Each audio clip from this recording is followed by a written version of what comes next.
This is a fantastic device to keep people enslaved forever.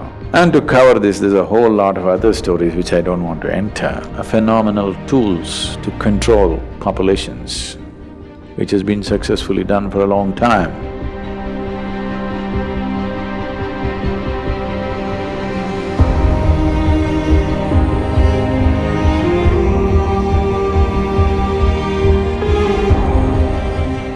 It depends on how we shaped ourselves. If we become wonderful human beings, it's one thing. If we have become an ugly manifestation of humanity, definitely it's an original sin. It's a mistake. Sin is too strong a word, maybe it's a mistake. So too many mistakes are being made in the world, no question. You claim to appreciate or, well, you worship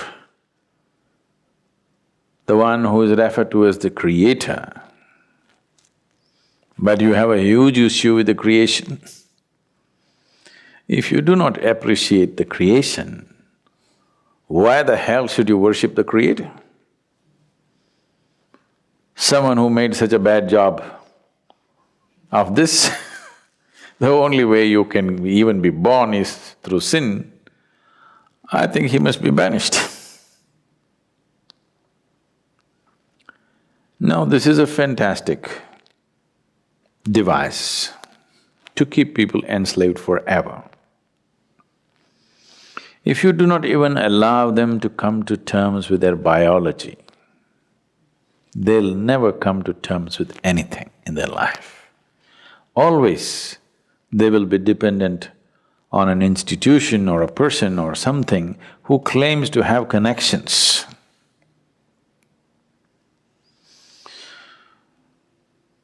An Italian mafia guy was once brought to the law court and he just walked in with this fat cigar in his hand, and like this he came and sat down like he's a guest.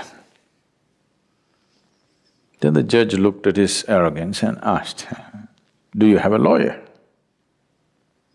He blew the smoke out and said, "Well, I got friends in the jury."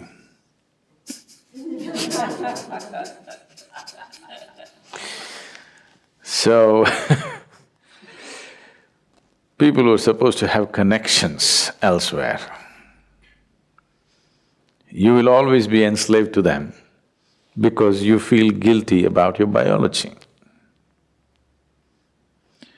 This whole thing goes into more grosser and grosser states. So except in certain cultures, everywhere else where dominant religious beliefs were spread, in all those cultures, unfortunately, they make you feel guilty of your very existence, because that way you will always be enslaved to whatever they have set up. Something so fundamental as the menstrual cycles in a woman, she has to feel guilty about it and she's impure. Her existence is impure. Unfortunately, I want you and all the teachers of the world to understand, if your mother did not have menstrual cycles, you wouldn't be born, even if she met your father. Yes. So the life-making material, unused, is what it is. And if that is impure, your very birth is impure, that's what they're anyway trying to tell you, that your birth is impure. And to cover this, there's a whole lot of other stories which I don't want to enter. Once you are not in terms with your own physical existence, you essentially will never ever be in terms with any other dimension of your life. This itself will cover you forever. This is a fantastic trick to keep you enslaved forever. No wonder institutions have lasted Though they've lost their relevance, they stay simply because your existence, your very existence, you're guilty of. If you're guilty of your very existence, that means one or that which is the source of creation should be even more guilty. You are eternally guilty, and that which has created all this must be even more carrying the burden of guilt.